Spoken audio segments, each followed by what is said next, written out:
Bismillahirrahmanirrahim. Assalamualaikum warahmatullahi wabarakatuh.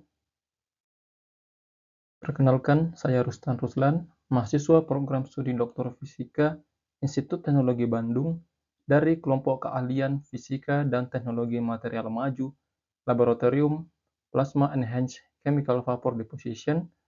Pada kesempatan kali ini, saya akan menjelaskan suatu materi atau sebuah materi dan hasil riset awal terkait penumbuhan karbon nanotube menggunakan katalis nikel dan aplikasinya pada device sel surya.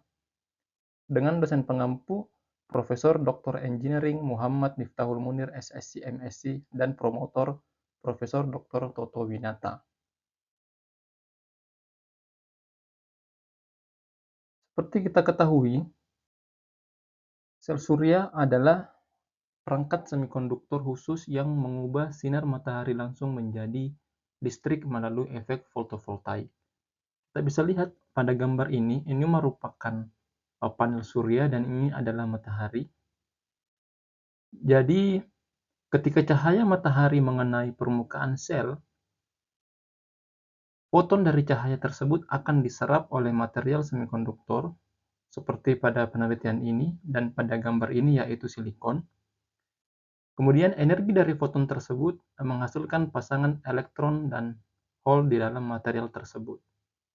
Sehingga medan listrik internal itu memisahkan muatan-muatan ini, mendorong elektron ke sisi N, tipe N, silikon, dan hole ke tipe P, silikon, sehingga menciptakan tegangan dan mengalirkan arus listrik yang dapat dimanfaatkan sebagai sumber energi.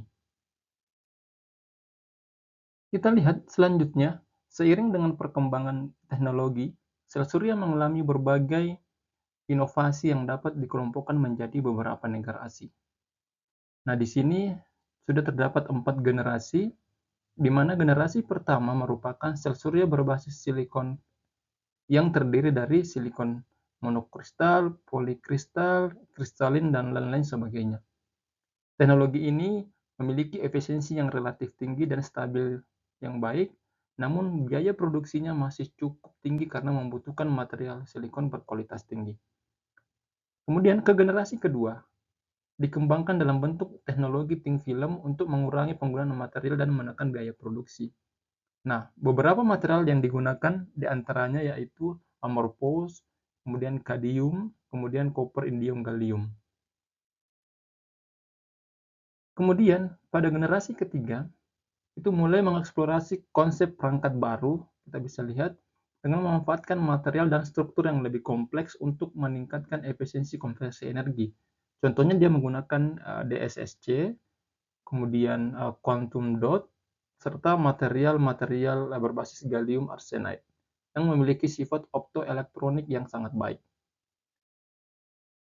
Perkembangan terbaru yaitu generasi keempat, di mana generasi keempat ini memanfaatkan material nanostruktur dan sistem hibrida untuk meningkatkan performa perangkat sel surya. Di generasi keempat ini mulai riset mengenai perovskite, kemudian sistem hibrid nanokristal, salah satunya material-material nanostruktur, yaitu misalnya karbon, grafen maupun karbon nanotube.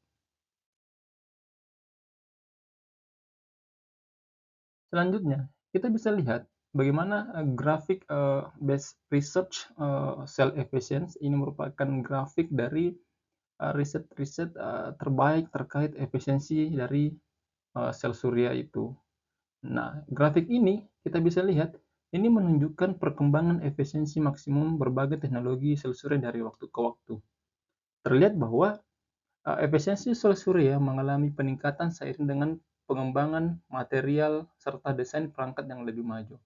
Nah, pada awalnya teknologi sel surya didominasi oleh material berbasis silikon. Namun dalam beberapa dekade terakhir telah dikembangkan berbagai teknologi baru seperti perovskite dan sel surya tandem yang mampu mencapai efisiensi yang tinggi. Namun kita lihat di sini dari grafik ini efisiensi yang tinggi masih didominasi oleh silikon. Salah satu faktor yang mempengaruhi performa dari perangkat sel surya itu salah satunya ialah material lapisan TCO atau transparent conductive oxide. Jadi lapisan ini yang akan mengantarkan listrik ke lapisan aktif, sehingga diperlukan lapisan-lapisan TCO yang berkualitas baik. Nah, kita bisa lihat bagaimana skema dari struktur PIN solar cell silikon. Nah, di sini lapisan TCO transparent conductive oxide. Jadi ketika matahari mengenai panel surya, maka akan masuk ke dalam lapisan TCO. Nah, lapisan TCO ini berperan penting dalam transfer muatan dan transmisi cahaya ke lapisan aktif. Artinya kita membutuhkan material yang transparan namun konduktif sehingga bisa mengantarkan listrik ke lapisan aktif sel surya silikon. Di mana TCO ini berfungsi sebagai elektroda transparan yang mengantarkan listrik tanpa menghalangi cahaya masuk. Kita bisa lihat karakteristik TCO menurut beberapa referensi, salah satunya materialnya yaitu ITO, indium titanium oxide. Kita bisa lihat resistivitasnya sekitar 10 pangkat minus 4 ohm cm, kemudian konduktivitas listriknya 10 pangkat 3 hingga 10 pangkat 5 siemens per meter, kemudian celah pitanya sekitar 3 sampai 4,2 elektrovolt dan transmitansinya sekitar 80%. Nah, dari karakteristik ini sehingga memungkinkan ITO sebagai lapisan TCO atau transparent conductive oxide. Namun kekurangan dari material ITO ini sebenarnya terletak pada bahan bakunya yang mahal, kemudian kurang fleksibel, sehingga dengan bahan baku yang mahal maka produksi sel surya pun menjadi mahal. Oleh karena itu diperlukan suatu pendekatan untuk rekayasa pada lapisan elektroda, pendekatan material yang baru untuk yang bisa mencapai atau minimal setara dengan karakteristik TCO yang ada sekarang. Nah, salah satu material yang ditawarkan yaitu karbon nanotube. Karbon nanotube adalah struktur satu dimensi atau one dimensional nanomaterial yang terdiri dari atom karbon dengan ikatan sp2 dalam susunan heksagonal. Nah, ini akan membentuk tabung. Jadi, karbon nanotube ini merupakan lembaran grafen yang digulung, di mana dalam pengelompokannya itu terdiri dari single wall karbon nanotube dan multi wall karbon nanotube. Artinya lebih dari satu CNT yang tergulung. Kemudian kita lihat sifat elektronik dari CNT itu sangat dipengaruhi oleh proses penggulungan lembaran grafenanya. Jadi ini merupakan lembaran grafenanya. Jadi sifat elektronik dari CNT dipengaruhi dari bagaimana penggulungan lembaran grafenanya. Ketika grafena digulung menjadi nanotube atau CNT, momentum elektron menjadi terkuantisasi sehingga jumlah keadaan energi yang tersedia berkurang dibandingkan pada material dua dimensi yaitu seperti grafena. Akibatnya CNT dapat memiliki sifat elektronik yang berbeda, dapat bersifat sebagai logam atau dapat bersifat sebagai semikonduktor. Nah, sifat kedua ini ditentukan oleh faktor kiralitasnya atau faktor kiralitasnya yang dinyatakan sebagai pasangan indeks N dan M. Kita bisa lihat pada gambar ini merupakan bagian dari N sebagai baris dan M adalah kolomnya. Nah, ini ada 3 proses penggulungan berdasarkan kiralitasnya. Kita bisa lihat pada gambar B, ini merupakan zigzag ketika M-nya sama dengan 0, artinya nilai N-nya adalah 18 dan nilai M-nya adalah 0, maka proses penggulungannya akan seperti ini.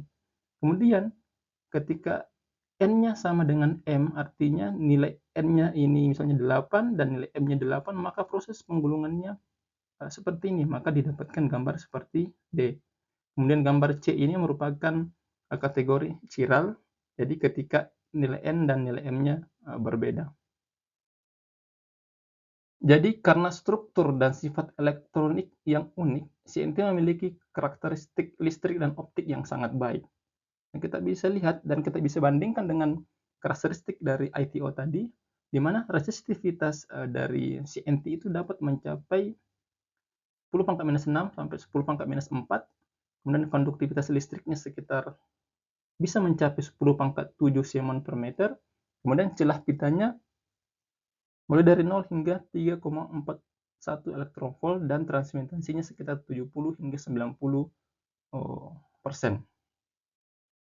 sehingga material CNT ini sangat memungkinkan untuk dijadikan sebagai lapisan TCO pada device sel surya. Kemudian selanjutnya, untuk mendapatkan CNT maka dibutuhkan katalis. Nah, katalis ini berfungsi sebagai media tumbuh dari CNT.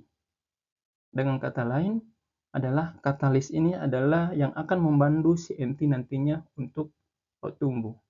Nah, beberapa literatur mengatakan bahwa semakin tebal katalis, maka semakin pendek CNT yang dihasilkan.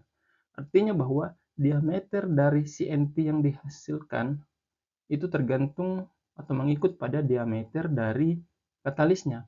Ketika diameter katalisnya kecil, maka biasanya CNT yang dihasilkan itu panjang, begitupun sebaliknya. Kemudian, skema penumbuhan CNT dengan katalis ini ada dua. Pada gambar A kita bisa lihat ini sebagai mode tip growth, kemudian B mode base growth. Nah, mode tip growth ini terjadi itu pada saat proses penumbuhan CNT, katalis keluar, terangkat ke atas bersamaan pada saat CNT mulai tumbuh. Jadi posisi katalisnya berada di ujung CNT seperti yang kita lihat ini.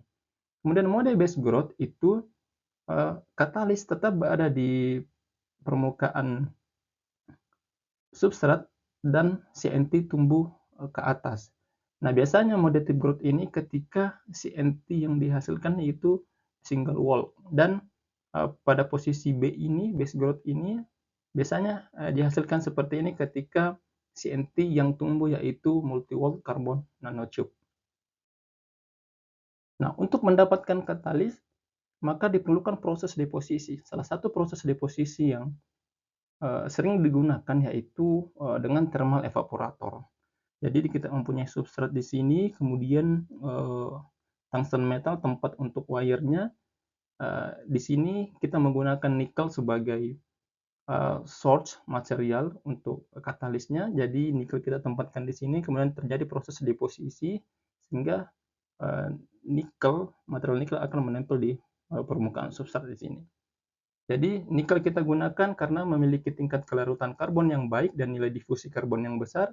Kemudian bukan jendela temperatur yang cukup lebar untuk penumbuhan CNT. Selanjutnya metode. Metode yang digunakan untuk penumbuhan CNT di sini maupun dengan pada saat fabrikasi device sel suryanya yaitu menggunakan metode PECVD atau Plasma Enhanced Chemical Vapor Deposition. Ini adalah metode deposisi material tipis atau nanostructure di mana gas prekursor diuraikan oleh plasma sehingga menghasilkan spesies reaktif yang kemudian bereaksi dengan membentuk material dan permukaan substrat. Ini merupakan skema PECVD yang ada di lab PECVD Fisika ITB. Kemudian dalam perjalanannya dilakukan pengembangan oleh lab PECVD ITB dengan di dalam chamber dengan menambahkan filamen pemanas dan frekuensi yang sangat tinggi.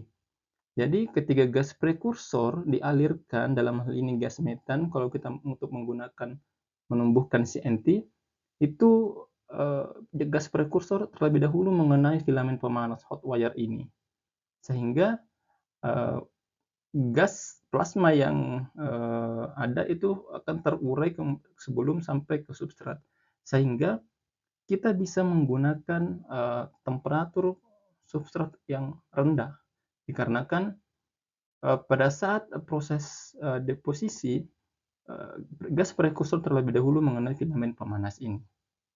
Nah, ini merupakan skema pengembangan PECVD di PECVD ITB dengan dan dinamakan hot wire cell in plasma very high frequency PECVD. Nah, dalam beberapa risetnya mengatakan bahwa dengan menggunakan RF yang tinggi dan penambahan filamen pemanas, maka membuat proses dekomposisi molekul gas prekursor dapat terjadi lebih cepat dibandingkan dengan metode PECVD konvensional. Selanjutnya, kita masuk ke metode penumbuhan karbon nanotube. Jadi telah dijelaskan tadi bagaimana alat PECVD itu. Jadi sampel nikel yang sudah ada itu kemudian kita masukkan ke dalam chamber untuk PECVD-nya. Kemudian kita lakukan penumbuhan CNT menggunakan gas prekursor CH4 atau metan. Nah, prosesnya seperti ini. Kemudian akan menghasilkan CNT dengan karbon itu terdeposisi dan atom karbonnya juga terdifusi sehingga menghasilkan CNT. Kemudian setelah itu kita lakukan deposisi lapisan device sel surya. Jadi sampel CNT yang dihasilkan itu bisa tetap berada di sini. Jadi kita bisa melakukan penumbuhan CNT dan lapisan device sel surya secara in situ di chamber yang sama tanpa melakukan transfer material apapun. Jadi prosesnya sama di dalam, kemudian kita lakukan proses deposisi lapisan device sel suryanya dengan step-step. Yang pertama dari di atas CNT kita lakukan untuk lapisan P itu mengalirkan gas silikon, kemudian ditambah dengan gas B26 boron, kemudian untuk setelah itu lakukan untuk layar atau tipe I intrinsik dengan mengalirkan gas SiA4 atau silikon, kemudian itu untuk layar tipe N dengan mengalirkan gas SiA4 ditambah dengan pH3. Jadi skemanya seperti ini, ada karbon nanotube, kemudian lapisan P, I, N, silikon. Kemudian kita masuk ke hasil dan pembahasan. Yang pertama itu penumbuhan nanokatalis nikel dengan menggunakan thermal evaporator tadi. Yang pertama optimasi ketebalan katalis nikel. Jadi di penumbuhan evaporator tadi kita melakukan optimasi pada ketebalan 30, 40, 50 dan 60 nano. Kita bisa lihat pada ketebalan 30 dan 40 nano, butiran-butiran mulai terbentuk dan saling berdekatan. Nah, ketika di ketebalan 50 nanometer, itu terlihat lebih banyak material yang tersedia untuk membentuk butiran, sehingga jumlah butiran meningkat karena adanya lebih banyak nukleasi dan pertumbuhan kristal yang terjadi. Namun pada ketebalan 60 meter, terlihat permukaan sampel itu terlihat rata karena pada saat ini terjadi koalisensi butiran di mana butiran-butiran kecil yang mulai bergabung itu menjadi struktur yang lebih besar dan lebih rata, serta difusi permukaan yang menyebabkan atom-atom nikel mengisi ruang antar butiran.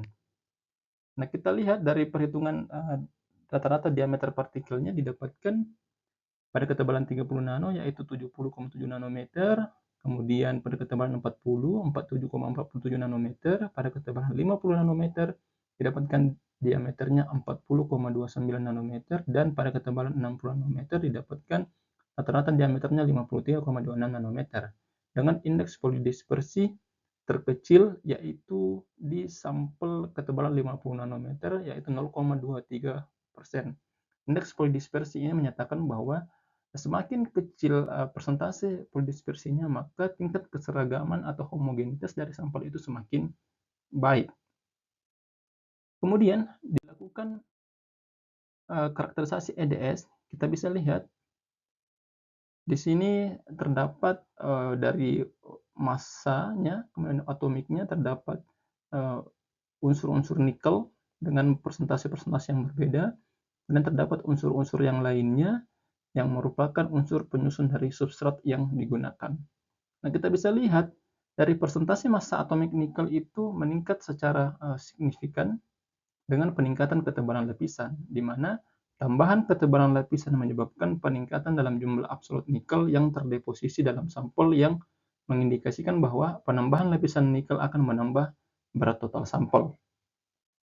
Kemudian kita lakukan optimasi temperatur annealing pada katalis nikel. Jadi katalis yang optimum tadi yaitu ketebalan 50 nanometer dilakukan perlukan annealing dengan suhu 300 derajat Celcius, 400 dan 500 derajat Celcius selama 4 jam. Nah, dihasilkan dari hasil SEM pada suhu 300 derajat Celcius itu dapat menghasilkan permukaan yang lebih halus karena penataan ulang atom-atom nikel mencapai struktur kristal yang lebih teratur dan stabil. Nah, pada suhu 400 derajat Celcius, sini kelihatan butiran-butirannya sudah mulai ada dan besar, karena pada suhu ini terjadi aglomerasi atau penggumpalan partikel dengan berkumpul bersama untuk membentuk butiran atau gumpalan yang lebih besar.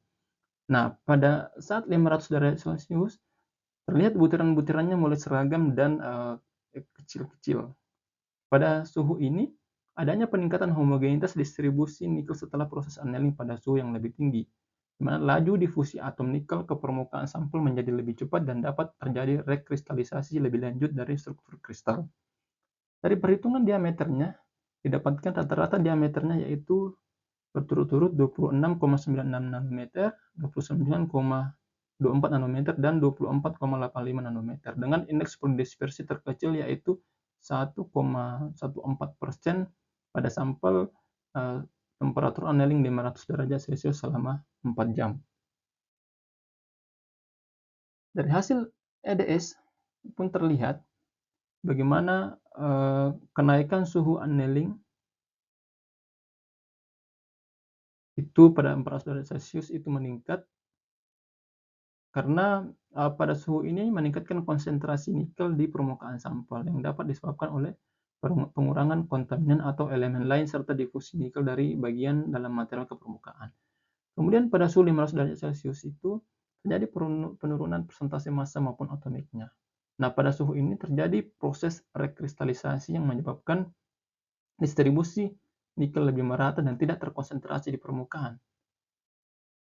Oleh karena itu, artinya bahwa sampel dengan temperatur annealing 500 derajat Celcius selama 4 jam ini memiliki tingkat homogenitas yang baik. Sama dengan tadi ketika kita bandingkan dengan hasil SEM, itu didapatkan dispersinya yang sangat kecil. Selanjutnya, dilakukan optimasi waktu annealing. Jadi sampel yang terbaik tadi yaitu 500 derajat Celcius selama 4 jam, kemudian dilakukan variasi waktu annelingnya pada 1 jam lebih cepat itu 3 jam dan 1 jam lebih lama yaitu 5 jam. Nah, didapatkan ketika 3 jam ini butiran nikel tampak lebih besar dan kurang seragam. Kemudian pada saat 5 jam dengan waktu annealing yang lebih lama terjadi lebih banyak rekristalisasi dan difusi atom nikel sehingga menghasilkan butiran yang lebih kecil dan lebih homogen. Kemudian dari rata-rata diameter yang dihasilkan berturut-turut 27,73 nanometer untuk lama annealing 3 jam, kemudian lama annealing 5 jam itu 19,17 nanometer. Kemudian kalau kita bandingkan tadi dengan perbandingan waktu annealing 4 jam, didapatkan rata-rata diameternya 24,85 nanometer dengan polydispersi 1,14%. Artinya dari perlakuan annealing yang dilakukan masih didapatkan indeks polydispersi yang terkecil yaitu pada sampel 500 derajat Celcius selama 4 jam. Dari hasil karakterisasi EDS juga terlihat bagaimana ketika waktu 3 jam atom Ni masih lebih terkonsentrasi di permukaan katalis karena proses difusi yang belum sepenuhnya berkembang, sehingga persentase nikelnya sekitar 2,684% untuk massanya dan 11,85 untuk atomiknya. Nah, pada waktu 4 jam itu terjadi peningkatan karena terjadi penurunan presentasi. Dapat disebabkan oleh redistribusi atom nikel. Jadi dari 26,84 terjadi penurunan menjadi 26,46. Di mana atom ini di sini mulai bergerak lebih ke dalam struktur kristal sehingga meningkatkan homogenitas distribusi nikel dan mengurangi konsentrasinya di permukaan. Kemudian pada saat 5 jam terjadi peningkatan lagi. Hal ini menunjukkan bahwa difusi atom nikel semakin efektif dengan lebih banyak atom nikel yang bergerak ke permukaan katalis sehingga meningkatkan konsentrasi Ni pada permukaan. Kemudian selanjutnya dilakukan penumbuhan karbon nanotube pada ketiga sampel dengan perlakuan waktu annealing yang berbeda, yaitu selama 3 jam, 4 jam, 5 jam pada suhu 500 derajat Celcius untuk katalis nikelnya. Jadi sampel katalis nikel dengan variasi lama waktu annealing itu selama 5 jam dilakukan penumbuhan CNT di atasnya, kemudian didapatkan seperti ini. Nah, kita lihat pada gambar ini tampak permukaan kiri itu untuk gambar permukaan dan kanan itu untuk melintang. Nah, tanpa permukaan kiri ini menunjukkan adanya struktur CNT yang tumbuh dengan orientasi yang beragam, seperti pola horizontal dan acak untuk ketiga variasi. Di sampel yang berbeda dengan densitas pertumbuhan meningkat seiring dengan bertambahnya waktu annealing. Nah, untuk katalis annealing selama 3 jam, struktur CNT terlihat lebih acak dan tidak terlalu terdispersi. Kemudian waktu 4 jam, distribusi CNT menjadi lebih baik, dan pada 5 jam morfologi tampak lebih rapat dengan struktur lebih seragam meskipun orientasi horizontal dan acak masih mendominasi.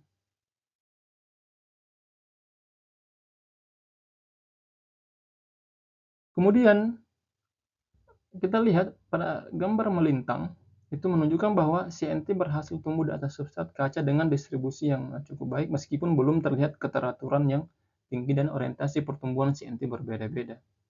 Ini mengindikasikan bahwa katalis nikel yang telah di-annealing mampu memfasilitasi penumbuhan CNT, namun arah pertumbuhannya belum seluruhnya terarah. Kita lihat dari gambar melintang, di sini kita lihat bagaimana CNT yang tumbuh itu belum merata dan belum banyak.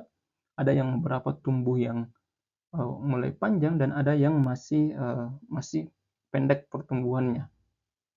Ini bisa disebabkan karena dari optimasi katalis yang dilakukan itu kita belum mendapatkan diameter yang kecil dan seragam, masih berupa gumpalan-gumpalan yang lebih besar, sehingga ini berakibat pada CNT yang tumbuh. Karena biasanya secara teori bahwa CNT yang dihasilkan itu bergantung pada bagaimana kualitas katalisnya, bagaimana diameter katalisnya, itu akan mempengaruhi bagaimana CNT yang terbentuk. Tapi karena ini adalah studi awal, maka kita akan melakukan beberapa parameter-parameter optimasi untuk selanjutnya untuk bisa menghasilkan CNT yang lebih baik. Nah, dari perhitungan rata-rata diameter yang dilakukan, didapatkan berturut-turut itu 28,04 nanometer, kemudian 26,78 nanometer, dan 19,45 nanometer. Jadi rata-rata diameter terkecilnya itu pada sampel katalis nikel 5 jam selama 500 derajat Celcius. Kemudian dari hasil EDS pula terlihat sini ada unsur C, itu karbon, yang menunjukkan bahwa adanya keberadaan unsur karbon atau CNT pada sampel yang ditumbuhkan atau pada sampel nikel yang telah dilakukan proses deposisi. Nah, dari hasil karakterisasi Raman yang dilakukan itu menunjukkan adanya puncak-puncak khusus untuk CNT. Nah, pada gambar ini kita bisa lihat ini menunjukkan terdapat beberapa puncak-puncak khas yang untuk material berbasis karbon, yaitu ada puncak D, kemudian puncak G, dan puncak G aksen band, dan puncak RBM, yang masing-masing memberikan informasi penting mengenai struktur dan kualitas CNT yang terbentuk. Nah, puncak D ini muncul karena adanya cacat dalam struktur CNT yang menunjukkan bahwa meskipun proses penumbuhan CNT berhasil, masih terdapat beberapa ketidakteraturan dalam susunan atom karbonnya. Nah, intensitas puncak D yang sedang ini menandakan bahwa meskipun ada cacat, kualitas CNT relatif baik.